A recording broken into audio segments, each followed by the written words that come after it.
그럼 주역과 팔계는 어떤 것인지 정의를 좀 이해할 필요가 있는데요.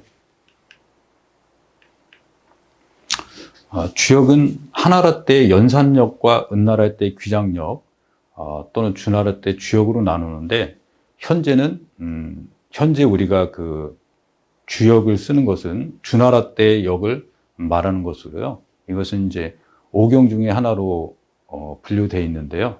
공자위에서 많은 이론들이 정리되어서 시작됐다고 합니다. 뒤에 나오겠지만 이제 주자가 이것을 집대성해서 많은 그 철학과 이념을 집어넣어서 발전을 시켰는데요. 그래서 오늘날 동양사상의 대표적인 사상 중에 하나로 자리 잡게 되었습니다. 이 내용은 이제 교환을 참조하셔서 주역에 대한 설명인데요. 참조하시면 될 것 같습니다. 역은 점과 복의 의미로 널리 쓰였는데요. 처음에는 이제 인간이 자연에 대해서 거대한 자연에 대해서 두려움을 느꼈기 때문에 과연 자연이 인간에게 주는 그 의미는 무엇일까, 이런 부분에 대해서 많이 접근을 하게 되어 있고요. 이건 이제 수많은 관찰을 통해서 어떠한 일정한 패턴이 있고 어떤 일정한 그 의미가 있다, 이런 것들이 이제 관찰하고 생각하고 정리돼서 이제 그 어떤 점과 복, 이런 다 점술의 의미로 쓰이게 된 건데요. 이것이 이제 점차 많은 사람들에 의해서 이제 이론화되고, 또 여기에 이제 인간의 삶에 주어지는 도덕과 철학, 뭐 이런 점이 가미되면서 의리역과 점서로서의 역의 의미를 중시하는 상수역으로 나누게 됐습니다.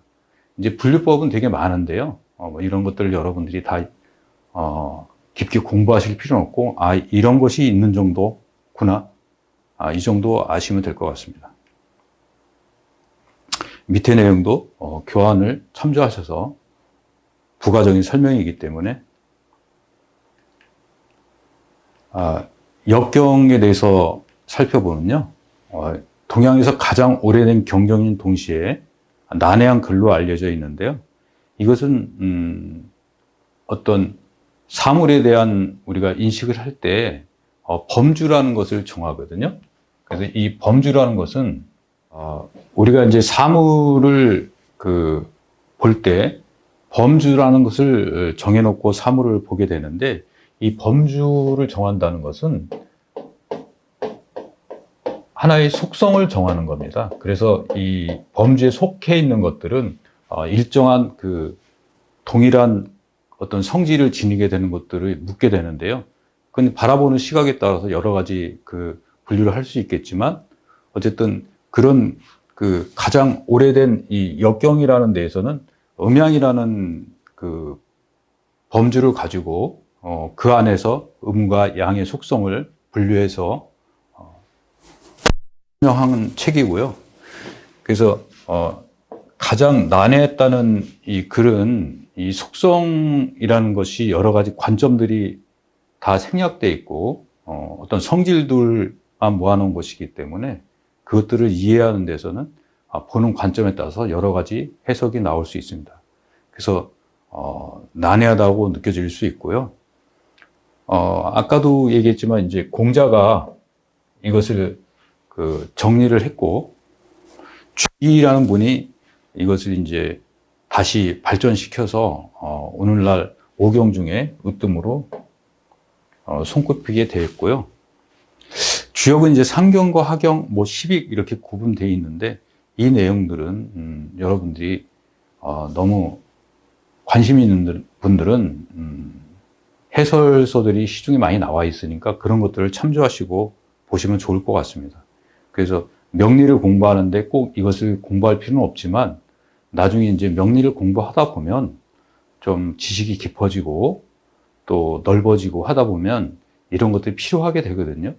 그래서 주역의 어떤 쾌를 가지고 우리가 점사를 볼 수도 있고 또 해석을 할 수도 있고, 거기에 또 철학적인 면이나 또 과학적인 면도 이런 부분에서 원리를 참조할 수 있기 때문에 기본적으로 알아야 될 내용이긴 합니다. 그래서 한번 살펴보시길 바라고요.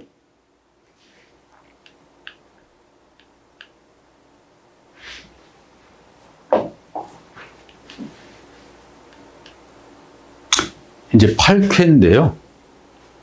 8쾌는 8가지의 쾌로 분류를 한 건데요. 아까 말한 그 범주라는 속성을 8개의 쾌상으로 분류한 겁니다. 그래서 음양이라는 것이 그 동양의 역에 있어서 가장 중요한 토대이고 가장 큰 범주인데요. 이 음양이라는 범주를 기본 변화를 8가지로 본 거예요. 그래서 그 8가지로 나타나는 상이라는 것은 드러난 것을 말하는 것이거든요. 그래서 이 8가지 상을 통해서 어떤 우주 만물의 가장 기본적인 그 변화가 일어난다. 그래서 그것을 8쾌라는 기본 속성을 정한 것입니다. 그래서 음양이 나왔는데요. 음양이라는 것은 지금까지 우리가 그 인류가 어떤 범주를 정할 때 가장 크게 분류한 범주 중에 하나입니다. 그래서 모든 우주의 만물은 다 음양에 속해 있을 수 있고요. 음양의 범주에 속할 수밖에 없습니다. 그래서 우주를 가장 큰 범주로 구분한 이분법으로 태극이 변화를 시작하는 것 이렇게 해놨는데 뒤에서 이제 배우겠지만 이 태극이라는 것은 아무것도 없는 곳에서 무언가 생겨나기 시작하고 그 생겨난 것은 변화를 겪게 돼 있거든요. 근데 그 변화를 겪는 가장 기본이 되는 요소이죠. 그러니까 우주에서 가장 큰 범주라고 볼 수 있죠. 태극이 나오네요. 무에서 시작된 것이고요. 이제 명리라는 것이 우리가 이제 목표를 두는 명리에 대해서 나왔는데요. 명리라는 것은 아까 말한 그 태극이 분화를 시작해서 음양으로 구분하게 되는데 이 음양을 기초로 하여 천간과 지지라는 것을 또 나누었어요. 그래서 이 천간과 지지와 이 나눈 것을 4개의 기둥, 사주라는 이 사주라는 것이 결국 4개의 기둥이라는 뜻이거든요. 근데 이것이 천간과 지지로 나누기 때문에 이 기둥을 하나로 보고 4개로 나누었기 때문에 8글자가 되는 겁니다. 그래서 이 사주와 팔자를 통해서 운명을 추론하거나 해석하는 방법입니다.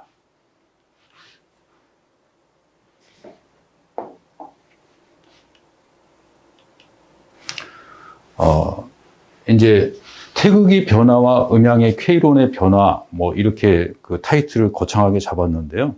뭐 이렇게 복잡한 게 생각하지 마시고 쉽게 그냥 이런 것들이 있구나. 그래서 태초에는 이 태극이라는 것이 생겨나게 돼 있고요.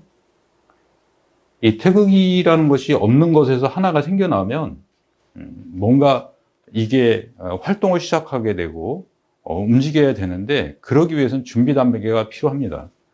그래서 뭔가 이제 이 안에 차 있는 것들이 그 방향을 어떤 것들은 위로 올라가려고 그러고 어떤 것은 밑으로 내려가려고 그러고 좌로 가려고 그러는 것들도 있을 것이고 우로 가려고 그러는 것들도 있을 거예요. 근데 이러한 것들이 그냥 무질서하게 막 움직이는 것이 아니고 어떤 기준점, 중심점을 통해서 이것들이 움직이게 되거든요. 그래서 이 중심이 생겼을 때, 기준이 생겼을 때, 중심이 생겼을 때 기준이나 중심이 있어야 이 태극에서 벗어나지 않게 되거든요. 태극에서 벗어나면 더 이상 같은 태극이라 볼 수 없습니다. 그래서 이 음양이라는 것은 결국 이런 기준이나 태극에서 움직임이 생겼을 때 기준이나 중심이 생겨서 변화를 모색하고 결국 태극이 새로운 어떤 발달한다 뭐 이렇게 이해하셔도 될 것 같고요. 그래서 음양캐라는 것이 생기게 된 것이고 결국은 이제 이 음양캐가 8개의 기본적인 속성을 가지고 움직이게 되는데 이 8개는 8 곱하기 8 해서 64